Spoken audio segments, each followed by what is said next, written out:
You're listening to the Smells Like Middle-Aged Spirit podcast. What smells so bad? It's strong, but you'll get used to it. Now here's your hosts, Nick Stevenson and Chris Clark. Ladies and gentlemen, good morning, good afternoon, good evening, or good night, whatever time of day it is, wherever you may be listening in the world. Welcome to episode 4 of the Smells Like Middle-Aged Spirit podcast. Once again, we are so gracious and humbled by the fact that you're joining us. My name's Nick Stevenson. My man Chris Clark is in the building. What it do, baby? What's up, my brother? What's going on? Like the little Christmas trap beat we got going? Man, you killed that. I love that. Man, so I'm really excited to be back. I think episode 3, the consensus is that it was probably our best one so far. It provided a lot of laughs. It did really well as soon as we put it out. And I think this thing's kind of starting to move, man. Yeah. People are onto it and they're appreciating what we're doing. Oh, yeah. I'll tell you my favorite thing that came out of episode 3. I want to ask you, did you ever think that you would be a sound drop? I did not. Well, we've got some beautiful audio that we have added to our soundboard. Okay. And it's probably my favorite audio so far. So let's hear what Chris is providing for us in the form of sound drops. Ooh-wee. Yeah, buddy. Oh, that's good stuff, man. I cannot get enough of that. Ooh-wee. There you go. Chris Clark, the biggest contribution to this show so far. That's awesome, man. Oh, man. One more time.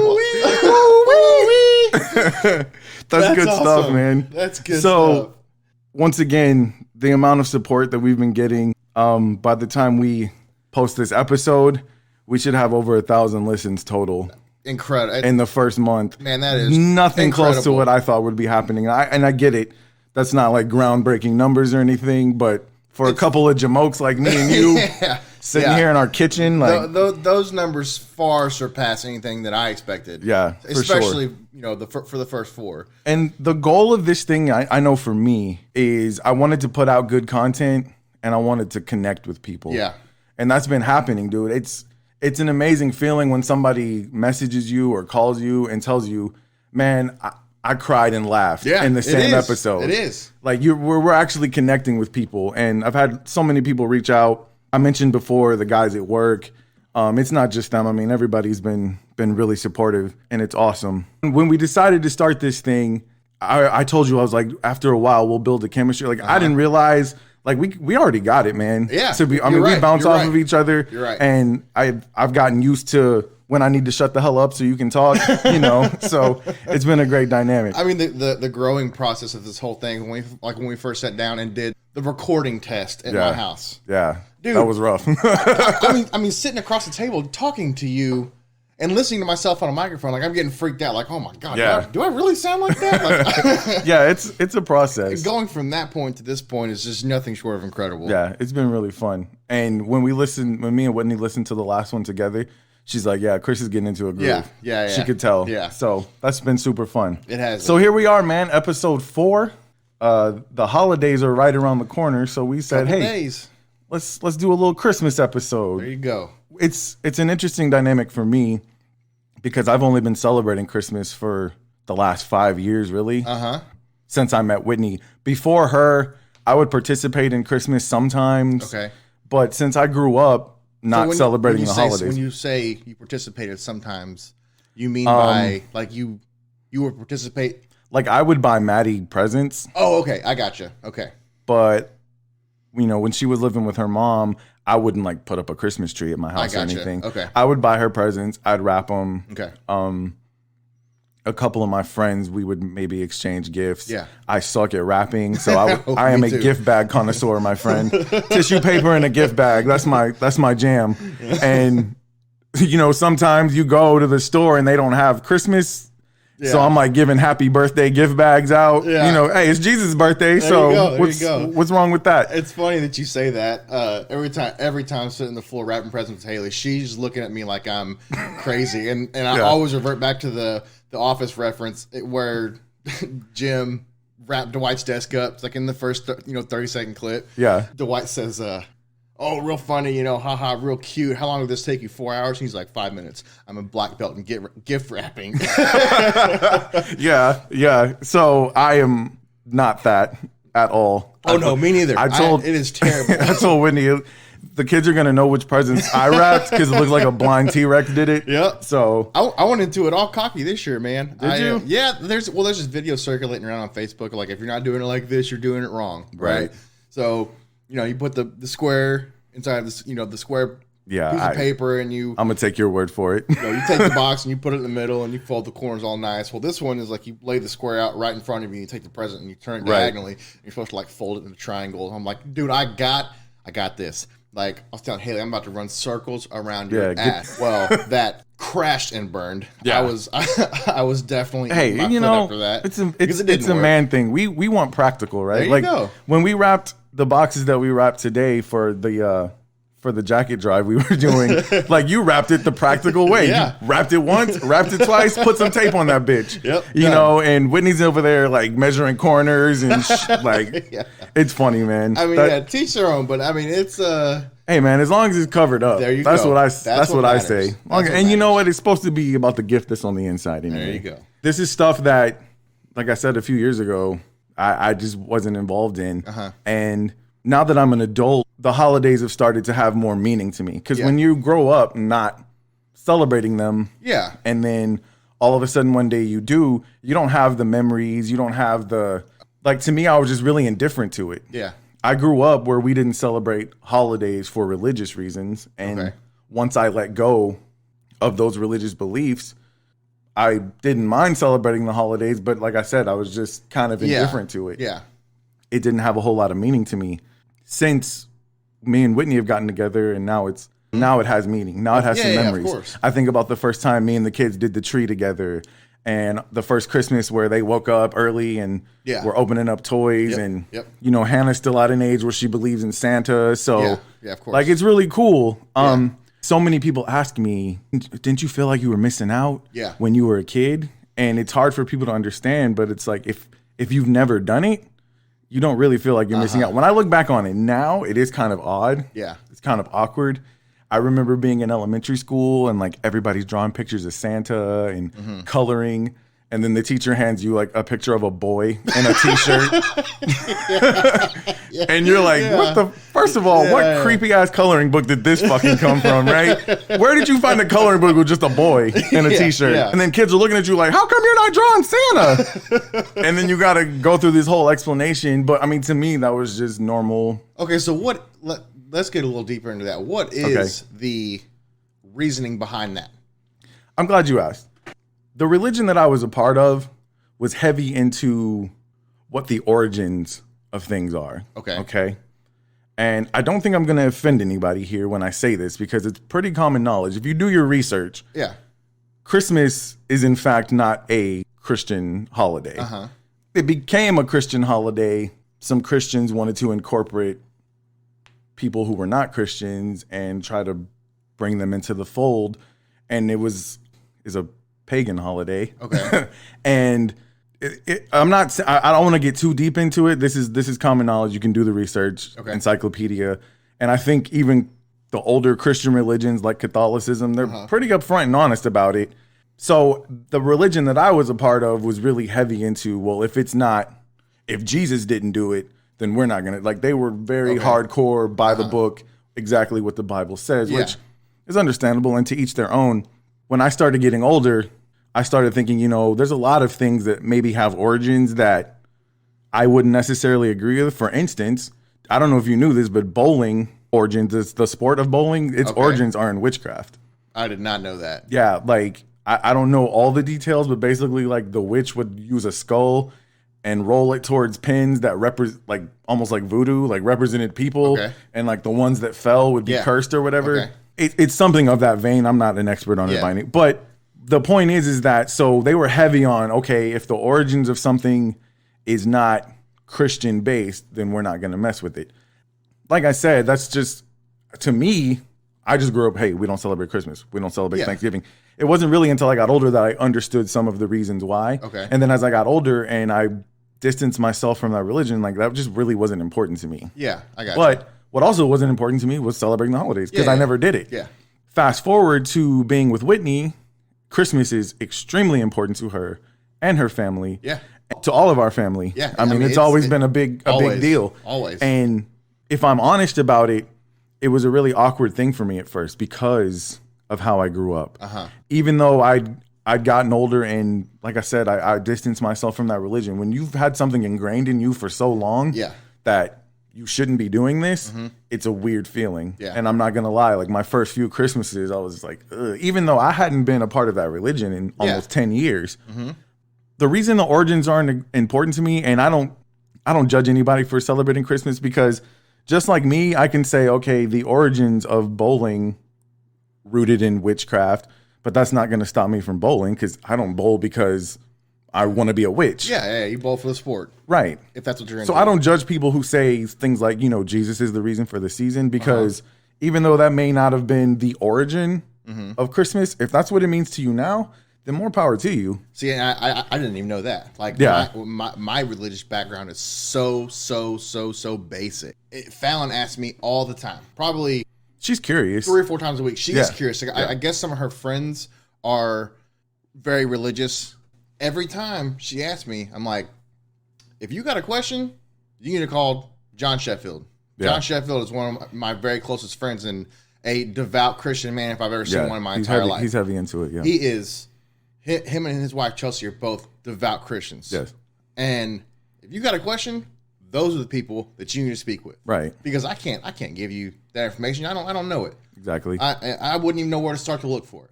Right. And that's kind of my point. Like, you celebrate Christmas because it has an entirely different meaning to you. Yeah. If you were to find out that Jesus was not born on December 25th, I don't think that would sway you from like, oh, we can't celebrate Christmas anymore. No, you're right. It wouldn't. Right. And so, like I said, to each their own. And that's what I've learned about all of the holidays is whatever it means to you, that's the most important thing. Yeah. And that's why I love Thanksgiving and Christmas because what it started to mean to me is family. Yeah, absolutely. That's what it's all about. When during Thanksgiving, during the holidays, at this time of year, we're always getting together. We're always, doing the decorating of the cookies. We do our Christmas party every year, and we build memories. That's what the holidays are about to me. Yeah. I can separate, what Christmas meant in the, early 1600s or whenever it started.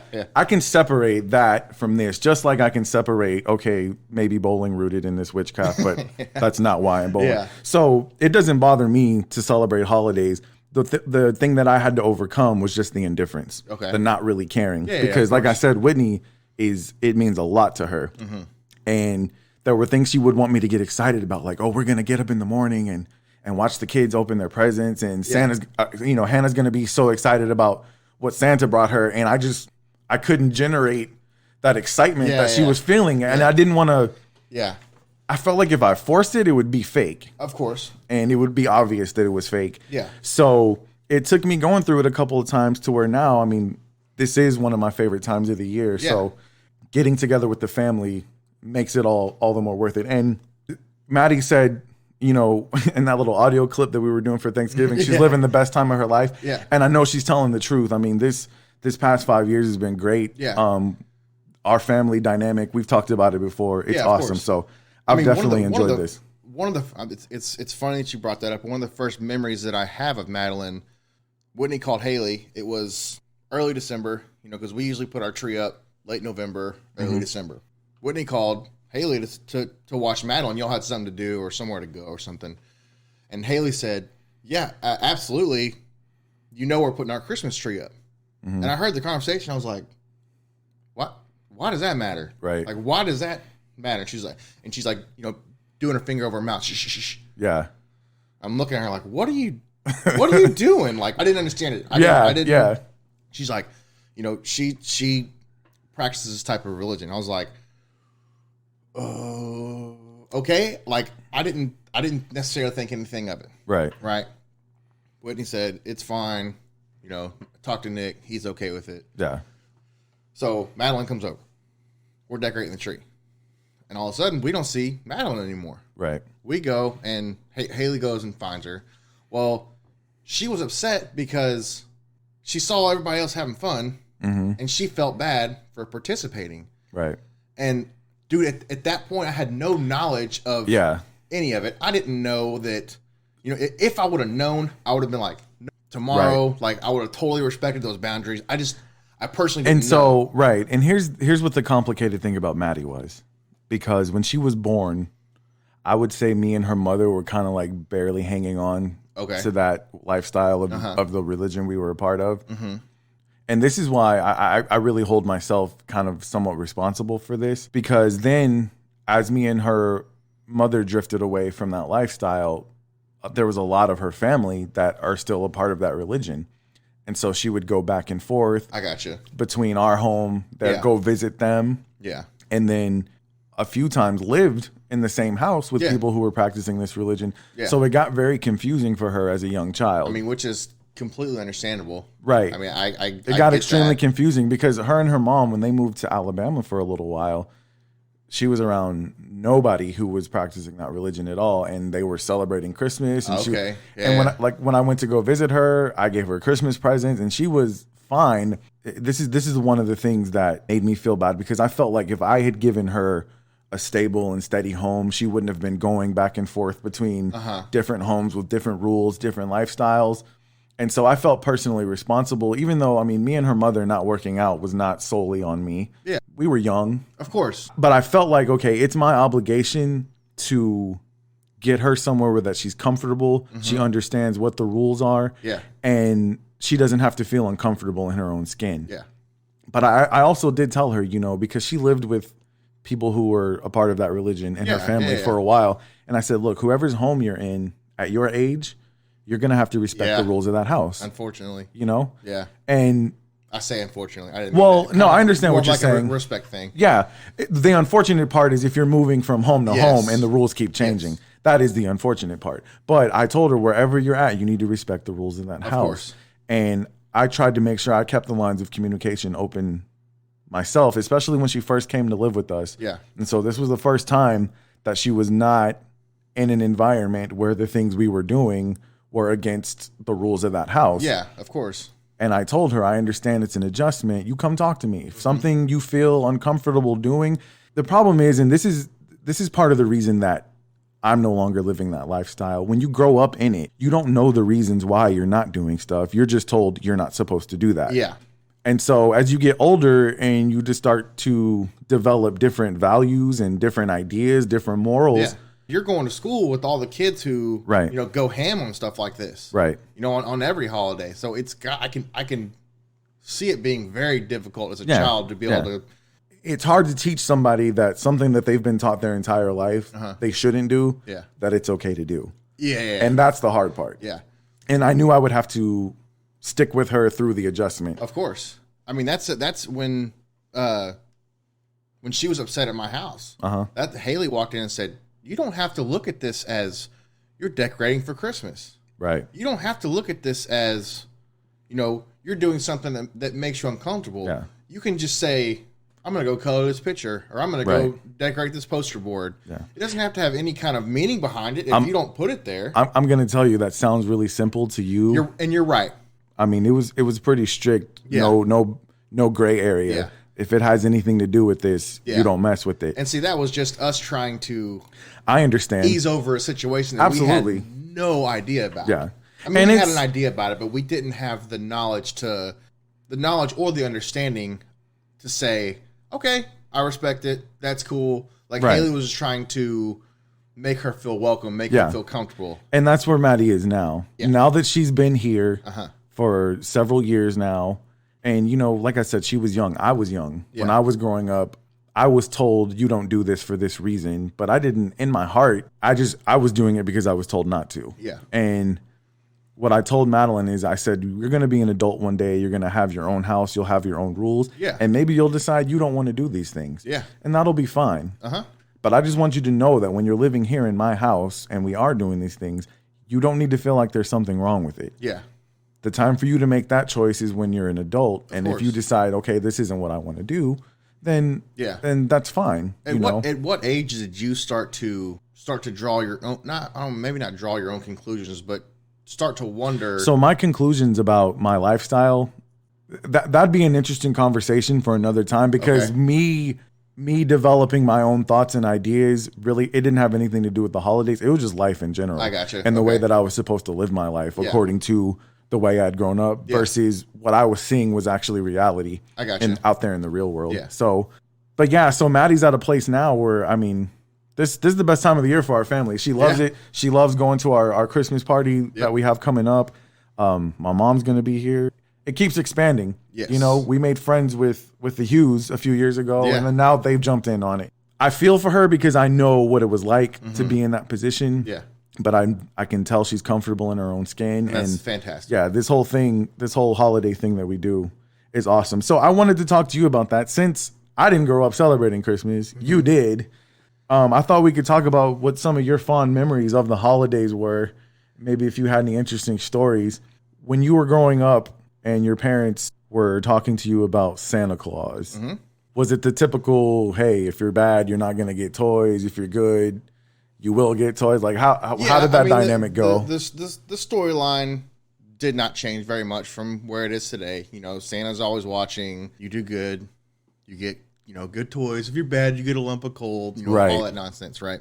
Growing up, dude, like in my head, it was just so ginormous and so spectacular. On Christmas morning, you wake up and Santa Claus came. Oh my God! You know, freaking out. Yeah, the feeling is indescribable. And as an adult, and you legit thought that this fat man was coming into your house and leaving you a present. Let me tell you something. Yeah, I will be 30 years old in June. To this very day, my mom and my pops have never told me that Santa Claus does not exist. Those words have never came out of their mouths. So where are them presents at? That's what you need to do. Mom. Fallon's kind of getting up at that age to where kids are talking. Right. And Fallon is a little, on the maturity level, she's a little bit lower, I feel, than, you know, some kids who have it rough or have, you know, hard decisions to make in third grade. Right. Whatever those might be. Dude, for 2 weeks, she's been asking me. Right. She's been like picking my brain. Oh, so-and-so said there's a number to Santa Claus. So-and-so said the Santa Claus ain't real, it's just your parents. And I have to like put this like, Fallon, I'm 30 years old. Yeah. And I've been trying every Christmas since I was, you know, 5, 6, 7 to catch this dude. Right. To explain this magic, and I can't do it. Right. I cannot explain the magic. I don't know how it works. And I'm just like playing into it big time because I don't want her to lose that. Her imagination, man. Exactly. Why do we want to snatch our kids' imagination? I don't. And I promise you, me and Haley have discussed this in very, very strict detail. We will never, even if our kids quit believing this year, they'll figure it out. We will never admit that. Yeah. Never. I feel you. You know what's funny? I was trying to find some funny stories about like parents who almost got caught being Santa and stuff. Like I was Googling, doing some research. Yeah.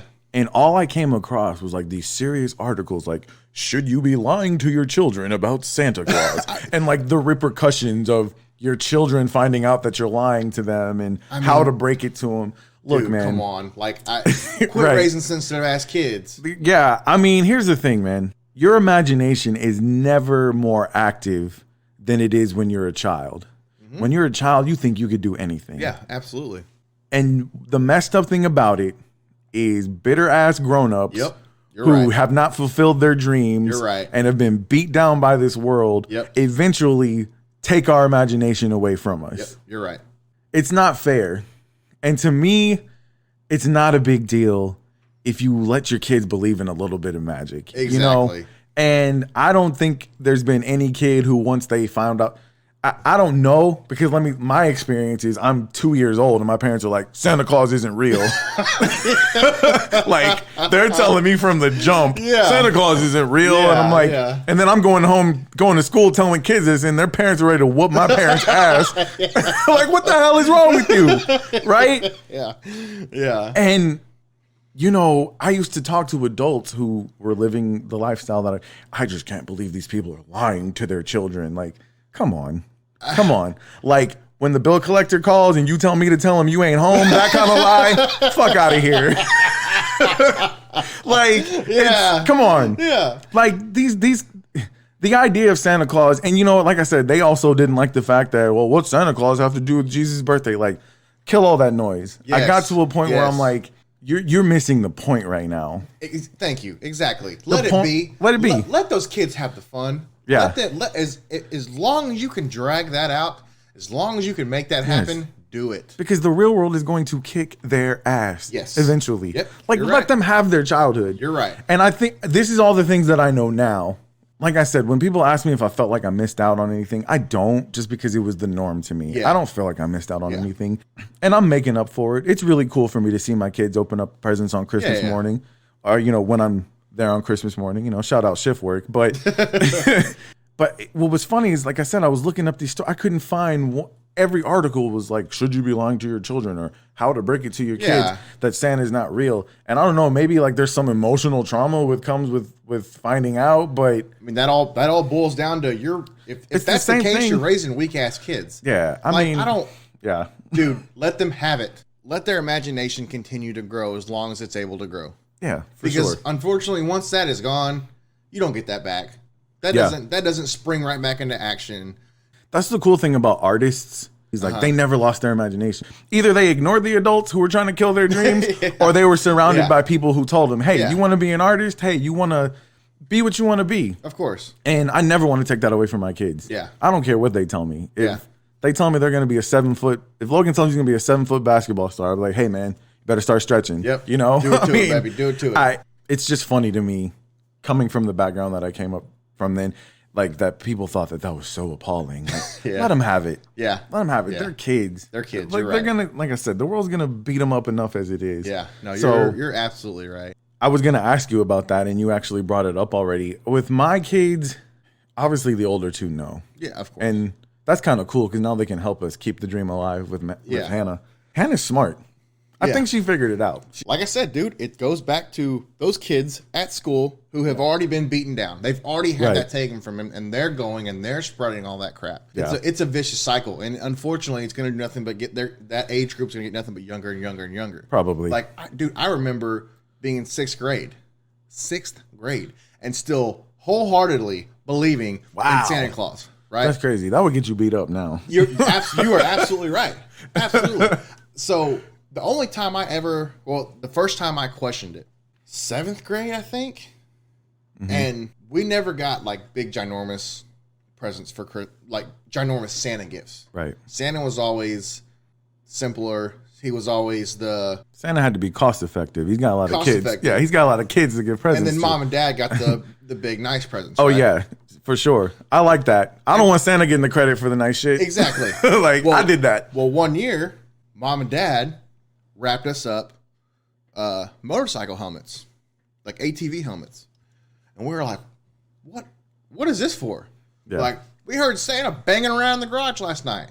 Well, we go in the garage, and I'm telling you, the turd in my pants when I saw this bitch was massive. Okay, it was a brand spanking new Honda Recon 250 4-wheeler. Wow. And man, I'm just like, my mouth's like salivating, like, oh my god! If I was getting shit like that, I would stay believing in Santa too, bro. I couldn't believe it. I was sitting on this 4-wheeler. I'm like, hold the fuck up. Santa Claus put this 2,000-pound machine in his sleigh, and 13 or 14 reindeer drug his bitch around. Like, you know what? Fuck it. Do it to Santa Claus. Cool. Good deal. And like, I remember that and thinking like, nah, man, hey man, you got me for life, bro. Yeah. Like, I'm a believer. I'm gonna milk it. That's funny. Yeah. Yeah. So Mama Clark, Santa needs to visit the Clark home. Chris is waiting. We need another one. We're ready for another one. Yeah. That's cool, man. It's when people tell me stories like that, it's like, okay, I can tell you right now I wasn't missing out. But then, like, in retrospect, I was like, man, I kind of was, dude. Like, that would have been really cool. Yeah. And don't get me wrong. I got presents as a kid. Okay. And there's two segues that you brought up because I want to talk about presents and then I want to talk about the amount of presents that is appropriate to get our kids. What was your favorite Christmas present? Was it that, the AT or the 4-wheeler? That's the only one the only memory I even have as a child. Okay. Is Christmas. Okay. I don't know for whatever reason, dude, I cannot tap my memory past 14 years old. Right. I can't do it. And there's only a few, and there's one of them when I was like I want to say 4 or 5 that I remember vividly. That's a gift, man. I'm gonna tell you. And it was a Thomas the Engine train track. Hell yeah. Like old school, like he had these like little mountains made out of styrofoam, and mom had painted them all up. Like they had made this big, ginormous Thomas the Train Engine. And I just remember looking at that, like my mind was like short circuiting. It wasn't a toy that we could play with. Yeah. It was just something so badass to have in my house. Like, man, come look at my train track, fool. Yeah. Like it was badass. So that, and then the 4-wheeler, and then the next one would be my Ibanez guitar that I got. Oh, okay. I think I was 15 when I got my Ibanez. Was that a Santa present? Or? That was a Santa present. Okay. I mean, cool, cool Santa. That's a cool present. Yeah, I mean, at this point, I was very aware. That, Right. Hey, man, but that's cool on your parents' part, man. Keep the magic alive. Now, my parents were not cold-hearted and cruel. Of course, I got presents. Of course, as a child. Okay. It would just be just not for any reason. Right at random, different times. Gotcha. It's funny you say I have a very good memory, which can be a gift and a curse, because I remember little flashbacks of things that happened when I was 1-2 years old. Really? Yeah. It's kind of weird. There's things I wish I could forget, but I remember asking my parents, I don't know if you remember the Teddy Roughskin. No. Okay. There's some old school people who, when they hear this, they're going to be like, oh shit. Oh. Teddy Roughskin was basically a tape recorder with a teddy bear cover. The most uncomfortable to snuggle with bear. It's a freaking cassette tape recorder with a bear's head and arms and legs. And like you would put the tape in the back and play it, and his mouth would move and he'd like read stories. So it was kind of creepy as hell. But like, you know how when you were a kid, what you year had was this? Can you? Oh gosh, this is like 1991. Okay. 92. Okay. My brother was born in 91, so it was before that. This might have been late 80s. Wow, okay. So Teddy Roughskin was like the shit though. Like, and I was begging for one. And I got one. And you remember when you're a kid, you have all kinds of stuffed animals on your bed, and then you like run and jump into them? Yeah. Don't do that shit with Teddy Roughskin on your bed. I'm talking like, as soon as I jump in head first, smack my head on that tape recorder. Got a big welt on your head now. It was and then eventually the bottom part of his mouth fell off, so he'd just be sitting there with his mouth agape as he's reading the stories to you. And then he was really creepy. And then like one of his eyes would fall out. But like I remember Teddy Roughskin being like, oh my God, I gotta have one of those. And I remember the day that my parents got me one. And I would, when my brother was born, they would, like I said, they'd give us presents for different reasons. And other family members would send us presents. We'd have costume parties, like not on Halloween, but like costume parties so we could still. Yeah. It was, and this was all just normal to me. But so they weren't completely cruel. I remember getting some awesome gifts as a kid. It was that kind of wanted me to ask you, because we were talking about how much presents we were getting our kids. And how it's easy when they're young, because you can get them a bunch of cheap shit. Bullshit. Bullshit. Go to the dollar store and load that motherfucker up, right? Yes. And then as they get older, maybe you're spending the same amount of money, but they're getting fewer things because you're getting nicer quality stuff. Yes. And I remember you telling me a story about Fallon not quite making a great adjustment to the fact that, dude, that there was less stuff. Dude, and yes, that was hard, man. That was a hard. Go ahead and tell that story. That was a hard for anybody who doesn't know. Hard conversation. So I want to say it was the transition from. This was like 3 years ago. Okay. Maybe 2 or 3 years ago. So 7? Yeah. Maybe, probably 7 years old. That's when they start getting nicer stuff. Yeah. And me and Haley both set them down and told them, like, you're asking for more expensive stuff. Right. There's going to be less of it. Yeah. You're not going to be able to unwrap 50,000 things. Right. Well, they went into this with the perspective of there's going to be 100 presents to unwrap. Right. Not only am I going to get all the stuff that I asked for, I'm going to get all this other bullshit too. Right. And that was not the case, man. Yeah. Like straight up, and we told them that's not happening. Right. We're not doing that. Okay. Yeah. We generally spend about $800 to $1,000 on Christmas entirely. That's for the kids. That's for me and Haley's presents. That's for the month of December and gifts in total. That's about what we spend. That's a decent chunk. Yeah. I mean, I personally feel like it's not. I think that's on the I think that's on the frugal end. I'll tell you the story about me and Whitney's first Christmas in a minute. Oh yeah. So Fallon's unwrapping all these presents, and I'm telling you something about my wife. If you know her, you know this about her. If you don't, I'm gonna tell you. She puts her heart and soul into Christmas, into wrapping these presents, into making sure that these kids get what they want, get what they need. You know, new socks, new underwear, everything's wrapped up. Like, she puts her heart and soul into it. She loves this time of year. She loves doing it. She loves, shopping. She everything that goes about. She loves it. Yeah. Fallon looked up at her and she said, "Is that it?" And just the ghost white look. I'm like snapping my fingers, like, "Hey, yeah, what are you doing? Like, what? Excuse me? Yeah, hold up, man. Like." And I could see how hurt feeling Haley was. And when I saw that, dude, I just became mad. I was super upset. Like, you know what? Nah, you don't like it? We'll take it all back. Yeah. Like, you're not gonna act like that. And that's when we had a hard conversation.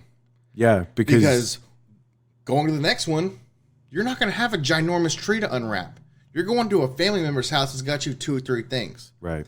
And I will make a huge scene. Yes.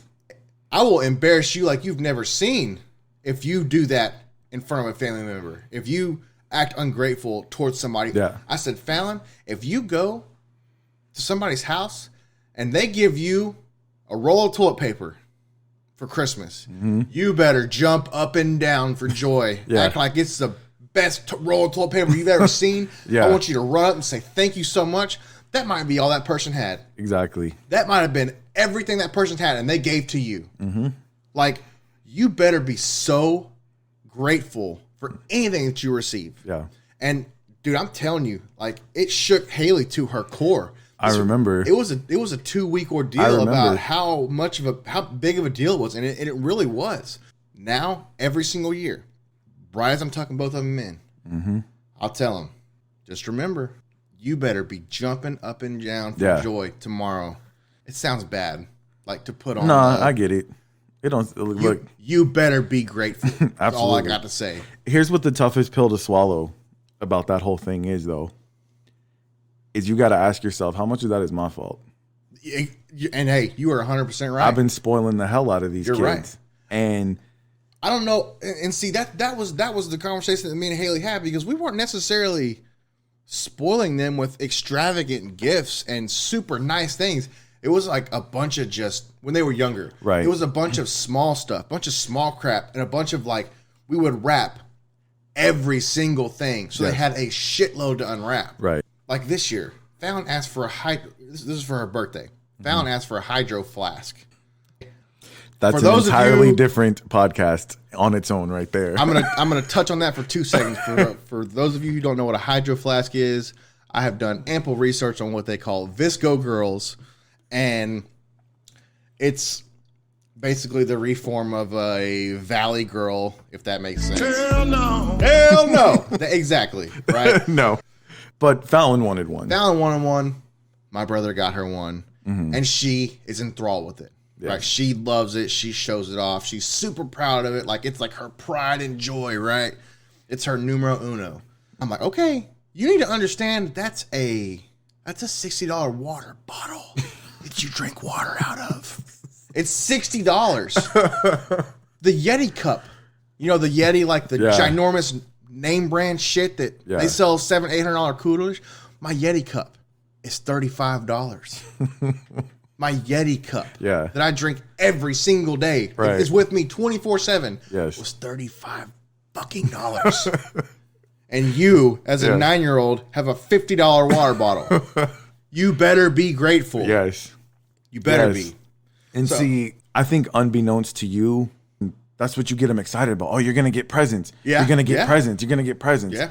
And for 7 years of her life, that's what Christmas was about. Getting presents. And so much is focused on that. The aspect, and to me, what the best aspect of the holidays is, got lost. And that's the giving part. Yes. The giving part. Yep. And I think it's not just our children. I think a lot of kids grow up and they're like more presents, like, and it becomes about getting stuff. Yeah. And they almost become entitled. And at that point, your daughter had an expectation of what she was going to get. Yep.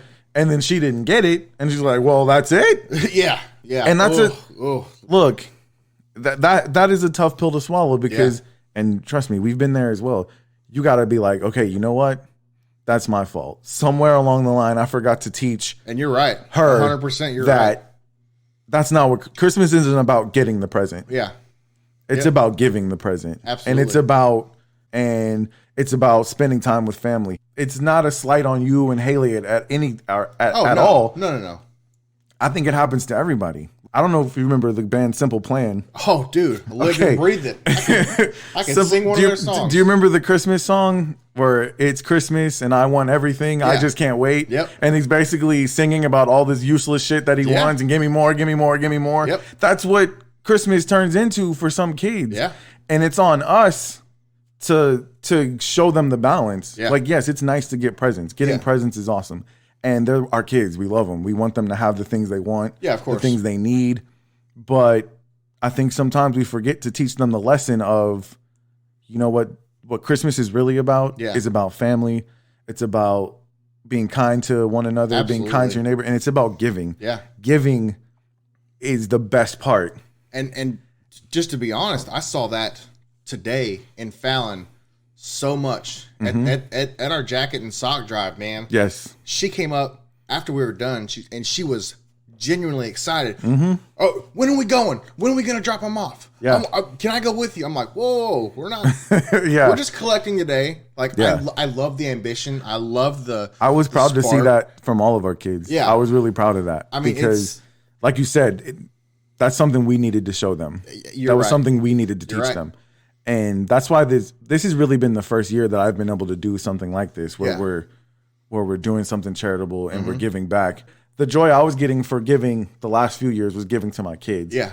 We talked about it when we were doing our Love and Good Vibes. A lot of times you're like, oh man, I'd really love to go give to the homeless on the holidays. Yeah. And then the holidays come and you're stressed out and you got, and then you just don't do it. Yeah.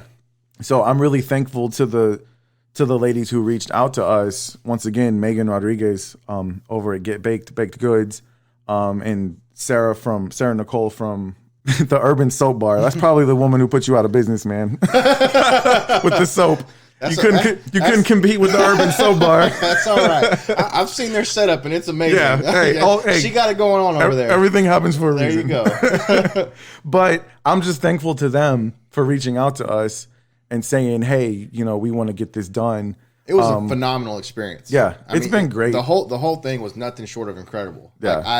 Like there was so much stuff that I saw today. The lady who randomly walked up to us in the park, and I was just mesmerized at this. She told us, "Hey, if you know anybody who needs a tree, we have 29 of them ready to go." And I looked at her like, "Did you say you have 29 trees?" Like 29 Christmas trees? Yep, we got decorations and we got ornaments and we got tinsel and we got a star to put on top. I didn't even know they were doing all that.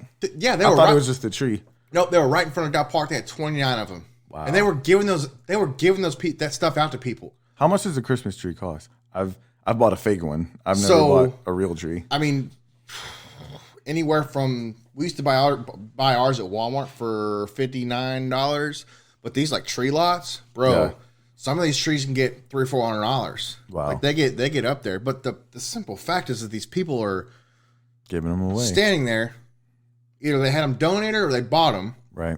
And they're using their time to give to people who don't have, the means to do something like that. It's just, it's incredible. Yeah. It really is. That's my favorite part of the holiday season. And even as an adult, things like that have grown on me so heavily. Like it excites me to see people do things like that. Yeah.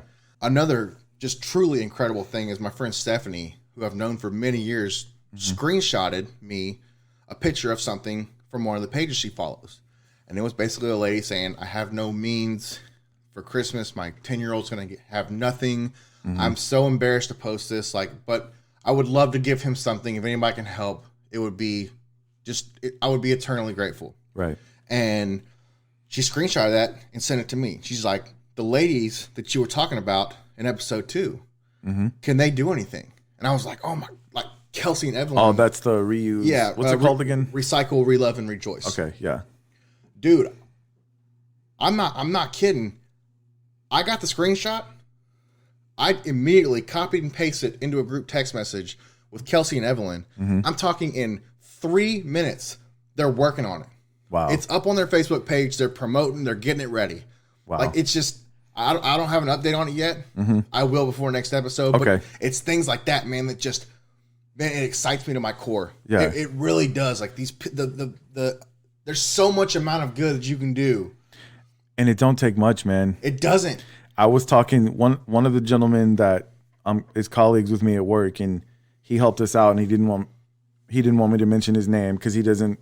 Yeah, when he gives, he feels like that's not something you should run around tooting your horn about. Of course. But we were having the conversation. I was thanking him so much for helping us out with this thing.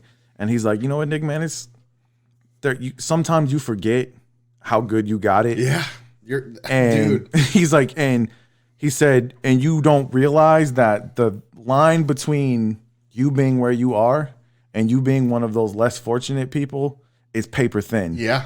You're right. One wrong turn, one wrong. You're right. One thing goes in the other direction. Yeah. That could be you. Yeah. Or that could be somebody in your family. Yep. And I told him, I know, when I was going through my divorce, or when Maddie's mom and I split up, I had some rough moments, man, where one or two things in the wrong direction, it could have went really bad for me. Yeah. And, fortunately, I kept myself busy and I stayed at work. So, but, I've slept on a couple couches. Of course. And if I didn't have that friend's couch to sleep on, there was no telling where I would have been. Yeah. I slept in a car or two in my lifetime. Like, I was really close to being where some of these other people, you see that guy under the underpass, he's got a cup and it's so easy to be judgy and you're right. assume, he must be on drugs but you don't know what that person's circumstances are. And you're right. 100%. The one thing that happens during the holidays, and I kind of wish it would happen not just during this time of year. Yeah. But people start to think about that. People start to think, you know what? These people aren't going to have all the things that I have. Let me share with them. I'm not saying that doing these things for the holidays is wrong, because most people probably don't have the means to do these type of things all year long. And it is a special time of the year where, and especially, because of the weather, we did this jacket and sock drive because, this time of year, even in Houston, like it's cold out there. Yeah. And there's people who don't have jackets, and there's people who don't have clean socks. And it's so simple. I mean, how much is a bag of socks from Walmart? The value to us, that $12 means so much more to somebody who's out there wearing socks that they've been wearing for 3 years. Yeah. And it doesn't take much. Buying a few bars of soap and some toothpaste, and it doesn't take a whole lot. And it means the world to somebody. Yeah. To somebody, I mean, the things we take for granted, taking a hot shower. Yep.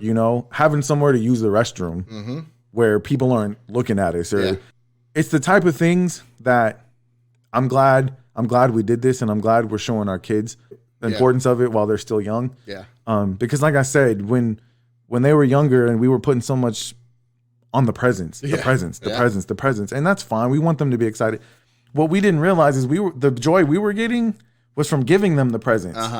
That's where our joy was coming from. Yeah. And that's why me and Whitney's first Christmas, I mean, she went ham, bro. I remember I do not want to put the dollar amount out there. But she went ham. Yep. And bro, I'm talking about, like, we had to hide all this stuff from our kids, right? So my car and her car are packed to the gills with presents, and she's like, we gotta get more.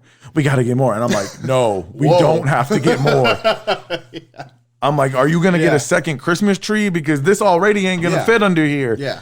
She had this idea, like, and it wasn't a bad thing. I'm not downing her for it. She got so much joy from seeing her kids just light up. Yeah. And the only thing I warned her about, I said, I just want you to be conscious of the fact, the message that you could be sending them is that that's what Christmas is all about. It's about getting as much shit as possible. Yeah, yeah. And she thought about that, and she's toned it down she's still, and she's just like Haley, they're sisters. Yeah. She loves this process. Yes. The wrapping the presents, turn on some Christmas music in the background. And that, not growing up with that, And like I said, 5 years ago, I was pretty indifferent. Now it's something that's in my heart, and I enjoy it. I love watching Whitney wrap presents, and I love, when we put the tree up and we got Christmas music going in the background. It's awesome. Yeah. Like I said, I told people before, no, I didn't really feel like I was missing out, but I just didn't know any better. Yeah, of course. Exactly. You didn't because, know any better. Looking back, it's a nice thing that I missed out on. Yeah. Doing things with your family, especially as, the kids are getting the age that they are now. Logan just turned 13. Maddie's going to be 14. Yeah. This is precious time, man. It is. It's not going to be long before they're not here. Yeah, you're right. You're right. The everyday hustle and bustle of life, during the holidays, you probably spend more time together, the 5 of us, than we have the entire rest of the year just because of things going on. We got kids with football practice, cheerleading practice. Yep. The times that we're all together in the house at the same time are rare. Yeah. So when they get a week off for Thanksgiving and 2 weeks off for Christmas, and we're here and we're watching movies, like, this is precious time that as our kids get older, it's not going to, it won't be here long. Yeah. And I want them to, that's what I want them to appreciate about the holidays. Of course. Getting the presents is great. Yeah. It is. But spending time with your family. Yeah. Giving to other people. Enjoying whatever the reason is. Yeah. Like I said, if it's religious, if it's just because you want to spend time with your family, whatever it means to you, just enjoy that while you have it. Yeah, of course. And so, like I said, what we have going on as a family during the holidays, I love it. I'm excited. I'm glad my mom's going to be here. I'm glad my brother and I love your mama. Yeah. Oh my God. Hey, everybody loves mama. Dude, you know what? I'm secure enough in saying this. You're a really good dude. And I feel like I'm a pretty good guy. Of course. And I got to give our mom some credit for that. I agree. 100%. And when I met your mom, I was like, you know what? Now I get why Chris is a good dude, And, we talked about how you grew up. Like, for her to have that kind of trust in you, and what it also gave you was trust in her. Yeah, you're right.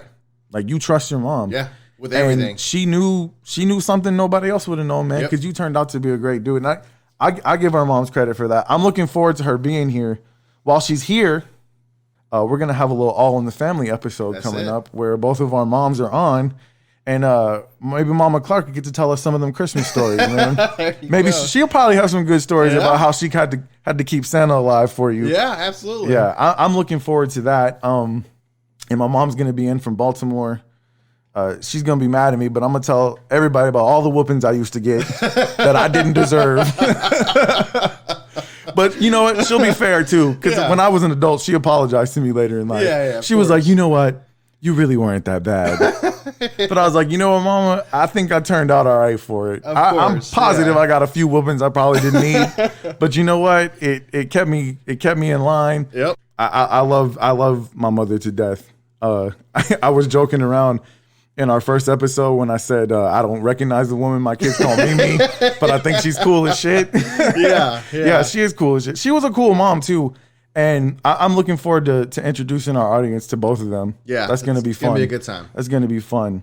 After Christmas, it's a new year, man. That's it, man. That is another exciting time about this time of year. Yeah. I know it sounds cliche, new year, new me. But there's been a few years I've been in that situation where I was like, yo. You needed it. I need to turn over a new leaf. That. Yeah. And not just talk about it, though. And that's the key. Because a lot of people, new year, new me, and they're doing the same shit a week later. Yeah. I thought maybe we could talk about what we're looking forward to in the next year. This year's been awesome, man. Dude, I can wholeheartedly sit here and tell you that 2019 has been nothing short of incredible to me. Yeah. Like, it has been a fantastic year all the way around. Yeah. Like, just wonderful. This year we did 3 company startups. Mm-hmm. We did the Falzo Filter Supply Company in February. We launched Fair Dinkum Coffee Company in October, and then we started the Smells Like Middle-Aged Spirit podcast in November. Shout out.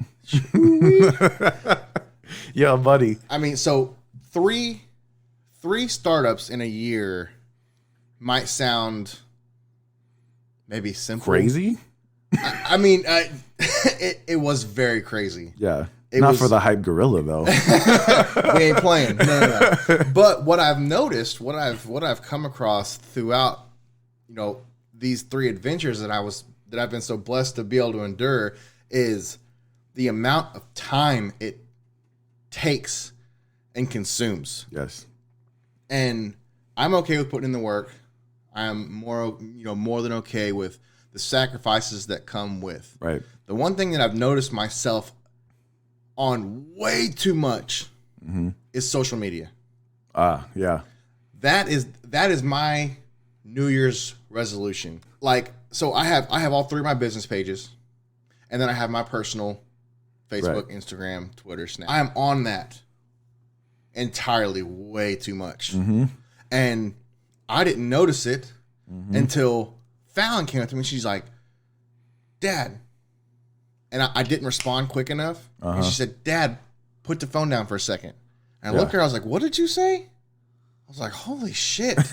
Yeah. I am on this fucking phone all the time. Like, it's always attached to me. It's always in my hand. It's always, Stacy always jokes like, holy shit, the phone didn't even ring.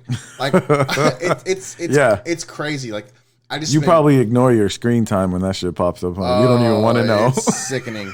It's sickening. Don't even want to know. No. But that is my New Year's resolution, is to be off of this phone. Yeah. Of course I'm still going to have to, do business related matters and things like that on all my social media accounts. But as far as my personal stuff, my personal life, my personal gains, my, what's going on in my life. Yeah. In 2020, you're not going to see that from Chris Clark. Yeah. I mean, I'm not going to say I'm not posting nothing. I'm not going to say I'm not going to just back off completely. Yeah. I am going to I'm at like 95% right now. That's going to come to like 20-25%. Yeah. You get so caught up in sharing what's happening in your life. You're right. You're forgetting to actually live in that moment. And you're so right. You couldn't. It's not just me that I'm not being judgy, because I've been guilty of it. Yeah. But I'll see people taking photos and opportunities that in my mind, I'm like, that's probably a moment like you should have just taken in. And it's crazy that you say that, because that's something this year that I've worked on. When we went to Logan's birthday, Denise asked me, did you get a video of the Zoe's choir concert? Yeah. I took one picture and I watched the rest with my eyes and listened with my ears. Yeah. Like, I'll never get that back. And that's always in my head. Absolutely. I'm not watching it through a screen that could fall out of my pocket and shatter into a million pieces, and now it's gone because it was on the device and not in my head. Yeah. Like, that's something that you'll never get back, and that's something that in 2019 that I've truly focused on. When I go to stuff like that, I'm not taking a bunch of pictures. Right. I'm not taking video, because watching it live versus watching it on a phone is 2 different animals. You'll never get that back. Technology is a great thing, and it is great to capture moments, but I'm with you. When Maddie was doing Starlights and dancing and cheering, I'm very blessed that we have family who took videos and who took pictures. Yeah. And I always thank them, because it is nice to go back and look at it. I had so much emotion the first time Maddie danced on that football field. Yeah. Thinking about everything we had gone through to get her to that point. Of course. And thinking about how when she came to live with us, she didn't have any friends, how scared she was to branch out. Yeah. And now look at that child. Yeah. Good Lord. It was such a great thing. I had so much emotion the first time she got on that field. I didn't want to look at it through my phone. It's just like you. I was taking that in. I was soaking that moment in. Yep. And when she became general, same thing. Like, every single game, I'll watch somebody else take a video. I'll watch it later, but I'm going to sit there and I'm going to take in this moment. You're right. Because it meant so much. Yeah. I'm glad you brought that up, because before we started doing this, I was never on social media. Yeah. I had like 50 friends. Yeah. Or less. Yeah. And what are you at now? Like 1,600. Yeah, it gets crazy. It gets crazy real quick, man. What I'm always looking at, and I need to stop, I'm always looking at who's listening to the podcast. Yeah. I'll be honest. Yeah. Like, I'm refreshing that motherfucker constantly. Of course. And then I'm like, okay, I got to make sure I get on Facebook and reach out to people so that they can interact with that. Okay, now I got to get on Instagram. I'm with you. That's something I want to work on, because I can set that phone down for 3 hours, and whatever happens in between, if I'm not looking at it in real time, it's okay. It's still going to be there. It will be there in 3 hours. It will be there in 3 hours. It's, if I set down the phone at 6 o'clock when I get home, and I don't pick it up again till the next morning, it's going to be okay. Of course. If 10 more people listen to the podcast between that time and in the morning, that's me looking at it constantly is not going to change. And even if they don't, there's nothing you're going to be able to do to change that. Right. I mean, because if you start pushing, like, listen, that's when people will start unfollowing and start, when you start flooding stuff like that, because you feel that it's lost momentum, that's when things could start to decrease. Yeah. People are going to be like, get this shit off my news feed. Done. Like, if I ain't listening to it now, it's not a priority. Yeah, you know, I got you. I mean, I'm with you. It's one of those things, man, and it's something. It was a hard pill for me to swallow, and over the past week, I've been really just like digesting it. And every time, like, I'll be on my phone doing something, scrolling through them, and I think to myself, like, what am I doing? Yeah, I'm sitting here scrolling through a Facebook feed, or my Etsy shop, or the websites, and I'm looking at stats and looking at numbers and looking at projected numbers to financial numbers and blah blah blah blah blah. Yeah, but none of it means nothing. Yeah, it's irrelevant. And all the wild time is passing you by, man. And I'm sitting in this recliner doing nothing. Yeah, it's just I don't know. It's just that's my goal for 2020. Okay, I want to, like I said, I will still have to be on Facebook when it comes to business purpose.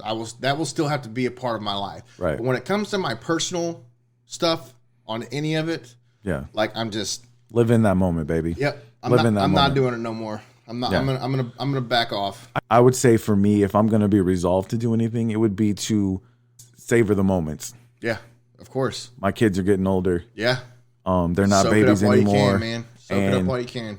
They get on your damn nerves, of course. Yeah. But sometimes Maddie will want to hug, and I'll be like, man, get off me. Yeah. And then I was like, wait a minute, get back over here. I'll hug you. Pretty soon, you're not going to want to hug me. Yeah. And I mean, Maddie's been a daddy's girl as long as she's been alive. And as she's getting older and more independent, and my son the same way. Yeah. We still got Hannah. Hannah still loves us. There you go. Hannah still brightens up like a Christmas tree when we walk in school and she sees us, like, but how many more years are we going to have that, man? Yep, you're right. And as heavily involved as I am, I have a pretty busy work schedule. Yeah. This podcast, I've been putting in work because I want it. First of all, I enjoy doing it. Yeah. But I want it to do well. Of and course. I know for it to do well, I'm going to have to work. You're right. I'm not trying to be lazy with it, and I'm not just expecting that all I got to do is stand here in this mic and jabberjaw for an hour and then put it out there. And But at the same time, there are valuable moments. And I guess we talked about it a little bit earlier, just making sure you plan things the right way. Yep. Have a section of time where, like, all right, I'm going to work as hard as I can from here to here, and then the rest of this is family time. Yeah. And savor those moments. So I think that's what I'll be resolved to do as well. It's going to be a big year. I feel it. Dude. I feel it. We're coming, baby. I'm so excited that we're doing this. We're coming for you. Yeah. And I'm excited to see what it turns into, man. Let's make also a New Year's resolution be for us to be in Studio A next year. Oh, hey, that's coming, man. Let's get inside that studio. Man, this is great. Chris, I said it in the first episode, man. Thank you so much for lighting the fire underneath this thing. Because if it wasn't for you, I'd probably be sitting at this table pretending I was doing a podcast rather than actually doing one. That's my game, man. I mean, anybody who knows me, like the hype gorilla. I love hearing the ideas. I love getting the stamina behind it. That's what I'm good at, man. That's something that you're the hype man that I enjoy. I love it. Yeah, you're the hype man. And just if we're just being honest here, like I said a second ago, we have 3 endeavors going, and when it comes to this podcast, I don't know if this audience knows this or not, but you carry 95% of this weight. I show up here, I do a little show prep.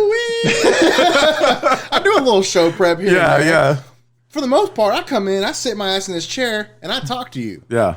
You're the one that's going behind everything and editing, and I mean, this is a Nick Stevenson production. Chris Clark's just on this microphone bullshitting. Right. It's and that's something that I am internally grateful for. Like it's amazing. You miss your calling as a voice guy. I can tell you that. when I was a little kid, like I was like, man, I'm gonna be on the radio. I'm gonna be, you know, We're just gonna make our own fucking radio right here.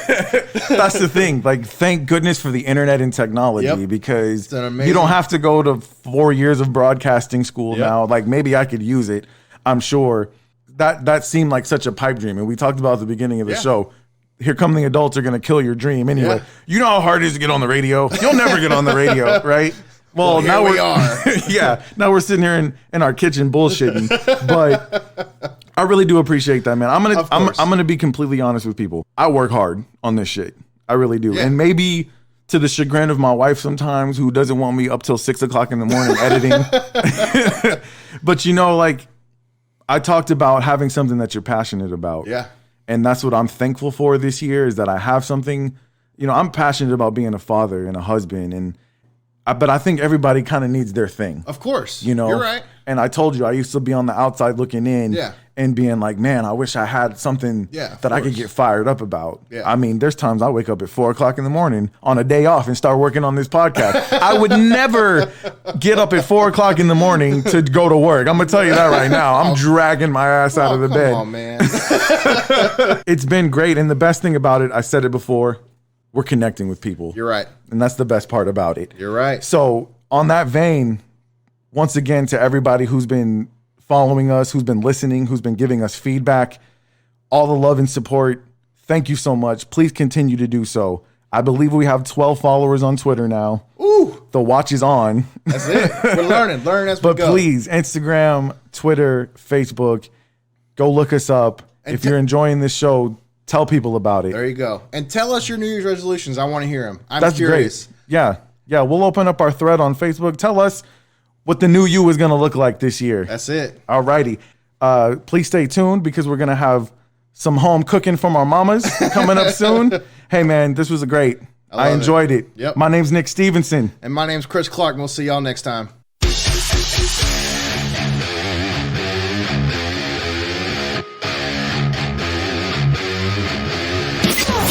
You've been listening to the Smells Like Middle-Aged Spirit podcast with Nick and Chris. For more show content, follow us on Facebook, Instagram, and Twitter.